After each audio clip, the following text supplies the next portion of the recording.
Assalamualaikum warahmatullahi wabarakatuh. Perkenalkan, saya Indro Oktaviani. Saya mahasiswa jurusan Fisika Fakultas Sains dan Teknologi UIN Sunan Gunung Jati, Bandung. Di sini, saya akan mempresentasikan hasil terjemah saya, yaitu Kitab Fi'atul Al-Kawakib yang berjudul Light of the Star, karya Ibnu Al-Haytham, dengan dosen pengampu Bapak Mada Sanjaya, WS PhD.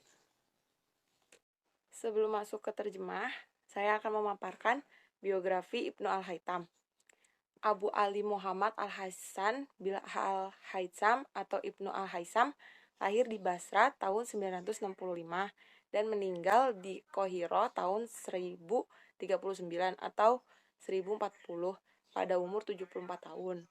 Di barat dikenal dengan nama Al-Hazen. Ibnu Al-Haytham melakukan banyak percobaan mengenai cahaya dan telah memberikan inspirasi kepada ahli sains barat yaitu Roger Bacon dan Kepler dalam menciptakan mikroskop dan teleskop. Ia memulai pendidikan awalnya di Basra sebelum diangkat sebagai pegawai pemerintah di tempat kelahirannya. Setelah beberapa lama bekerja di pemerintah, Haytham pergi ke Ahwas dan Mesir. Di perjalanan ke Ahwas, ia menulis beberapa karya tulis yang luar biasa. Salah satu karyanya dalam bidang optik, matematika, dan astronomi, yaitu dalam bidang optik Risalah fi al-Ain wal Absyar, dalam bidang astronomi At-Tanbih ala ma fi ar-Rasydi, dalam matematika Al-Jami fi usul al-Hisab. Beliau juga terinspirasi oleh Aristoteles, Euclides, Ptolemeus, Galenus, Muhammad bin Musa bin Syakir, dan yang lainnya. Beliau pun menginspirasi beberapa tokoh, yaitu Umar Khayyam, Taqiyuddin Muhammad bin Ma'ruf, Kamaluddin Al-Farisi, Ibnu Rushd, Al-Khazini, Johann Peckham, Vitello, Roger Bacon. Selanjutnya, kontribusi ilmiah Ibnu Al-Haytham. Yang pertama, penyelidikan mengenai cahaya.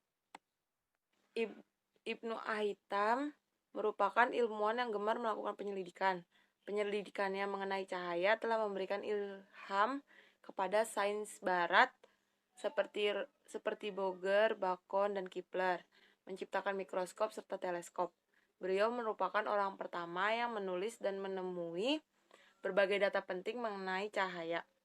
Beberapa buah buku mengenai cahaya yang ditulis juga telah diterjemahkan ke dalam bahasa Inggris, yaitu Light dan On Twilight Phenomena.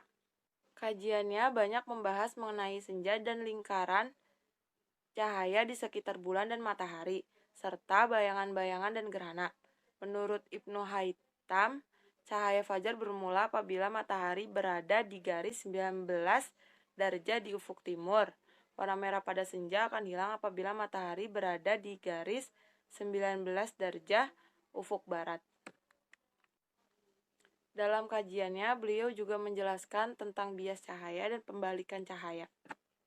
Yang kedua, percobaan terhadap kaca yang dibakar. Teori lensa pembesar. Teori itu telah digunakan oleh para saintis di Italia untuk menghasilkan kaca pembesar yang pertama di dunia.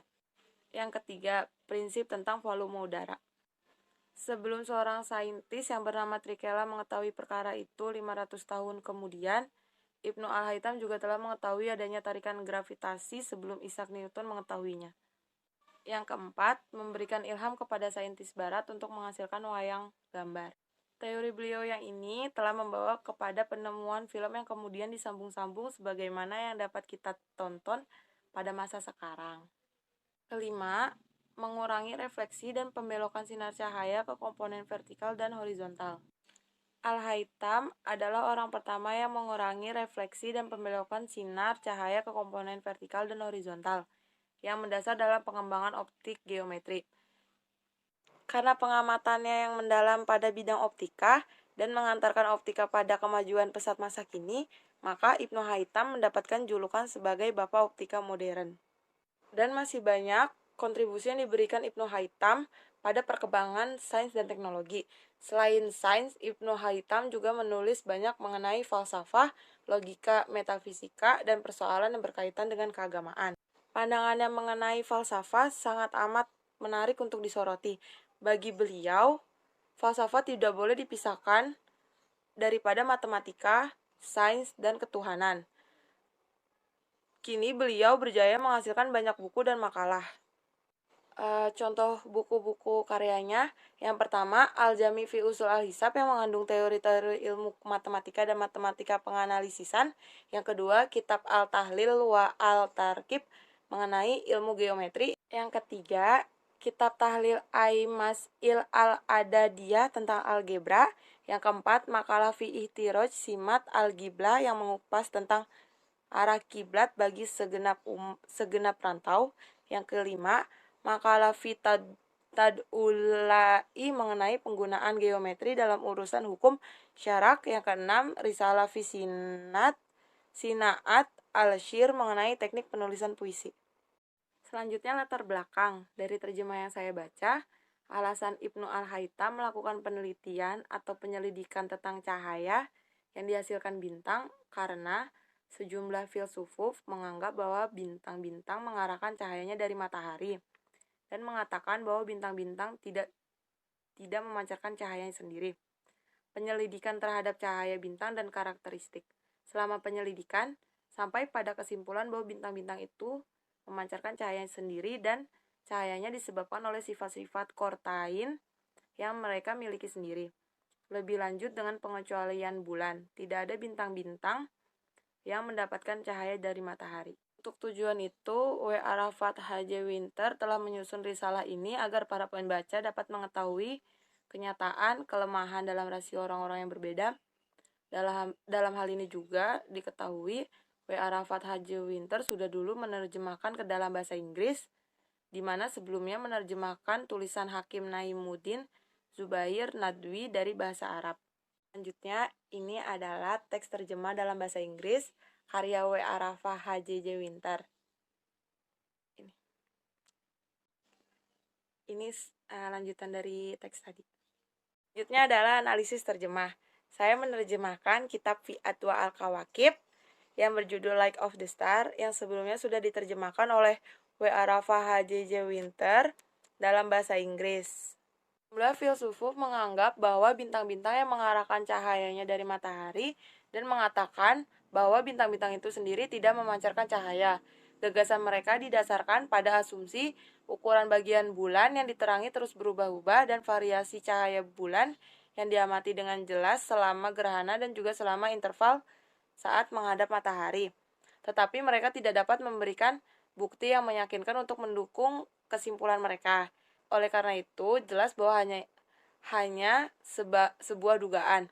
Selama penyelidikan ini sampai pada kesimpulan bahwa bintang-bintang itu sendiri memancarkan cahaya dan cahayanya disebabkan oleh sifat-sifat kortain yang mereka miliki sendiri. Suatu benda yang tampak melingkar dari semua sudut pada semua jarak pasti memiliki bentuk bulat. Karena pada kasus yang tidak bulat, perubahan sudut pandangnya menyebabkan perubahan bentuk. Fakta ini sudah cukup untuk membuktikan bahwa bintang memancarkan cahayanya sendiri. Hanya bagian bulan yang menghadap bumi yang memberikan cahaya, sementara sisanya yang menghadap bumi tidak dapat dilihat karena warnanya yang gelap. Bagian bulan yang terlihat pada keadaan terang dari bumi itu tertutup di antara dua lingkaran dan terdiri dari dua kurva lingkaran yang saling memotong. Sekarang, bagian kecil dari bola yang dibuat oleh kurva intercept yang cekung di sisi yang sama hanya bisa berbentuk bulan sabit.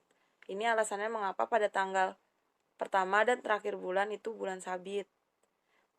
Padahal jaraknya lebih dekat ke matahari. Mengambil kasus bintang-bintang yang banyak diantaranya dapat dilihat sebelum matahari terbit di timur dan setelah matahari terbenam di barat. Kami menemukan bahwa tidak ada satupun yang berbentuk bulan sabit. Dari sini dapat disimpulkan bahwa tidak ada salah satu pun bintang yang memperoleh cahayanya dari matahari. Tetapi telah ditemukan bahwa semua bintang tetap memiliki sifat dan komposisi yang sama dan tidak ada perbedaan antara sifat fisiknya. Sehingga jika dibuktikan beberapa di antaranya bercahaya sendiri, maka semuanya bercahaya sendiri dan memancarkan cahayanya.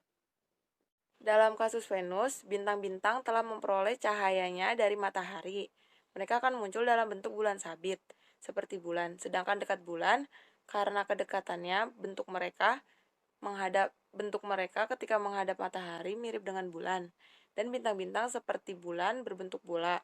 Namun, tidak ada bintang atau planet yang berbentuk bulan sabit. Jika kita berasumsi bahwa bintang bercahaya tersebut sedang bergerak, tidak akan ada perbedaan antara bintang ini dan matahari, karena gagasan seperti itu tidak masuk akal.